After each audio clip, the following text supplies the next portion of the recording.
ఎట్ట జరిగింది చిన్ని ఇది? ఇది బోర్ నుంచి వస్తున్నాం అన్న. బోర్ నుంచి వచ్చిందిగా వైజాగ్ 10 మైళ్ళు ఉంది. వైజాగ్? వైజాగ్ 10 మైళ్ళు ఉందన్న మనం చేయడానికి అంటే జట్టీకి.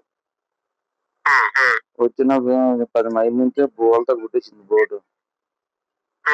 బోల్తా కొట్టేస్తే ఎప్పుడైతే బోల్తా కొట్టేసిందో ఆ తెరబడిపోయిన వెంటనే బొడికి ఎక్కువ మీదన ఎక్కువ బోటు మీద కింద మనిషి ఉండిపోయాను.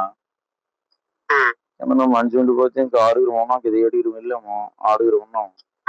అయితే ఎప్పుడైతే మనిషి చనిపోయాడో మనిషి కోసం ఏడుతున్నా అన్నయ్య కొడుకు. మా అన్నయ్య కొడుకు చచ్చిపోయాడు, మా అన్నయ్య కొడుకు బాబు నాయన మా అన్నయ్య నేను ఏడుస్తున్నాను. అక్కడే బోర్డు కింద ఉండిపోయాడు. బోర్డు కింద ఉండిపోతే ఆ బొడికి మీద ఉన్నాం మేము. ఆ తేలుతుంటే బోటు మీద తేలుతుంటే తెరబడుకుని బోటు మీద ఉంటుండగా 9 గంటల వరకు ఉన్నాము. 6 బోటు ఇంకా కిందకి వెళ్ళిపోయిందన్న. ఈ 6 ఈస్తున్నాము 12 అవుతుందో 11 అవుతుందో తెలీదు. ఆ టైంలో ఇంకో మనిషి కనిపించలేదన్నా. కనిపిపోతే ఇంకా 5 ఉన్నాం. 5 ఉంటే ఆ మనిషి మరి కనిపిపోతే మనం ఏం చేస్తాం, మళ్ళీ 5 ఒక్కడే ఉందాము తెల్లవారిన దాకా అని చెప్పేసి ఉన్నామన్నా. ఉంటే సరే 4 అవుతుందన్నా. 4 అవుతుంటే షిప్ కనిపిస్తుంది. అయితే షిప్ కాడికి ఎలాగైనా వెళ్ళాలని చెప్పేసి వెళ్దామని అంటే మా అన్నయ్య అన్నాడు, నేను రాలేనురా, చచ్చిపోతాను, నేను తెప్పలు గిప్పలు ఏమి వస్తే జాలాలు తెప్పలిపోతాను, నేనైతే రానంటా చచ్చిపోతాను అన్నాడు.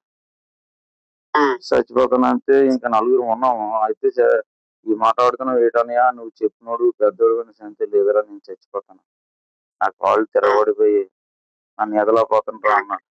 సర్లే మేము షిప్ కాడికి వెళ్తాము. షిప్ మాకు 30 కిలోమీటర్లు ఉంటుంది అన్న. ఇప్పుడు ఒడిశా అంటే షిప్ సాయం ఉంది, మా ఒడిసికి ఎదరున్నామన్నా. అలా వెళ్ళిపోదాం అని చెప్పేసి ఆ షిప్ కాడికి అలాగా చేరుకుందామని 4 వెళ్ళవసరికి 4కి అవ్వట్లేదు, ఇబ్బంది అయిపోతుంది. అప్పుడు కోర్సులు మాది ఎలా ఇబ్బంది అయిపోతే అప్పుడు నేను ఏడ్ చేశాను, మీరు 3 రా నన్ను చెంగల్కి వెళ్తాను, షిప్ దగ్గర అయిపోయింది, చెంగల్కి వెళ్తాను, ముగ్గురు మీరు రండి కలిసి రండి అంటే సరే మాయ్యా ఈదికి వెళ్ళాను అన్నాడు. మా అన్నయ్యలు ఫ్రెండ్ కుర్రోడు అయితే వెళ్ళాను సైన్ పెట్టి మాయ్యా ఆ కుర్రోడే నాకు చెప్పాడు అన్ని. అయితే నేను ఏడ్ చేసి నీతికి వెళ్తాను, నీతికి వెళ్తుండగా ఇంక వీళ్ళు రాకపోతే మళ్ళీ వీళ్ళ దగ్గర రివర్స్ వచ్చాను. అలాగా నాకు అలుపు వచ్చేస్తుంది. కొద్దిగా వీళ్ళ దగ్గర చిన్న కోర్సులు అనమాట. అక్కడ అలా ఉండేసి యాంకరేజ్ సైన్ పట్టేసిన వెంటనే కెరటా వచ్చి తప్పుని కొట్టింది. తప్పుని కొట్టగల ఎగిరిపోయాను. ఎగిరిపోయిన వెంటనే వాడికి పక్కకొట్టుకుని వెళ్ళిపోతాను. వాడు పక్కకొట్టుకుని వెళ్ళిపోతుంటే అప్పుడు అన్నాను, ఈ గుంట మీద బనీలు తీశాను. బనీలు తీసి కాపాడండి సార్ బాయ్ కాపాడండి అంటే అప్పుడు నైఫ్ జాకెట్ ఇసిరేలన్నా. హిందీ వాళ్ళు అనమాట, అంటే నేపాలీ వాళ్ళు. నైఫ్ జాకెట్ ఇసుకెళ్ళి ఆ నైఫ్ జాకెట్ కి చేతి పట్టుకొని కింద జాలు వేసాలి. ఆ జాలు నుంచి పైకి లాగేలన్న. పైకి లాగినంటే 2 వాటర్ బాటిల్ పట్టాలి. అప్పటి నుంచి నా గుండెలో తెరబడిపోయి నాకు అయినది మైంది ఊరికిచ్చినట్టు అయిపోయాను. అప్పుడు నాకు ఎప్పుడైతే 7 దెబ్బ పట్టాలో ఒక అరగంట పోయిన తర్వాత అప్పుడు నేను సోలోగా వచ్చానన్న. అన్న నా తల్లి పిల్ల ఒగ్గేసుకున్నానన్న. ఇదే అంతులన్నా అదే అంతులన్నా ఏది లేదన్నా, నేను చచ్చిపోతానన్నా నువ్వు రాకపోతే అన్న. ప్రభుత్వం అనే స్పందన ప్రభుత్వం అంటే ఇలాగే చెప్తున్నానన్నా. ప్రభుత్వం అంటే ఎలాగే అంతలు ఇది అజాంతలు ఏది లేదన్నా. ఇత్తనం అంతనాలే ఇదే రేపు మోపంతనాలు చంటి పిల్లలతో ఉన్నానన్నా.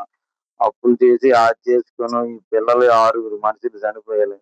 నా కుటుంబాలు ఆ పిల్లల ముఖం చూడాలంటే నేను వెళ్ళలేదన్నా, ఇంటికి వెళ్ళలేదు. ప్రభుత్వం స్పందించలేదా, ఏం సహాయం చేస్తారని చెప్పలేదా? నిన్న అయితే అదే 15 లక్షల రూపాయలు కొల్లు రవీంద్ర అని పెట్టాడు ఆ 6 కుటుంబాలకి.